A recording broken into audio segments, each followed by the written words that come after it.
Pakde ngopo to? Yen dikongkon karo bose langsung mangkat. Ya iyalah. Bose Pakde kuwi ngongkon mesti ngopahi ngeki duit. Wah, umpama guruku koyo bose Pakde, mesti duitku akeh. Loh, aku iso. Lah aku gaene dikongkon karo guruku kok. Loh, dikongkon apa? Dikon baca, dikon nulis, dikon mewarnai. Kuwi beda. Kuwi ra dikongkon, kuwi jenenge dikongkon belajar. Yen Pakde diopahi kuwi dikongkon untuk bekerja. Paham? Paham. Hmm. Pakde.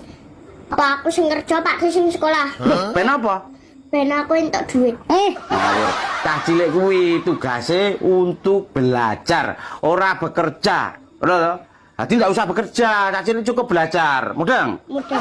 Hmm. Berarti anak PR ora tak kerjain no. Loh, lah apa?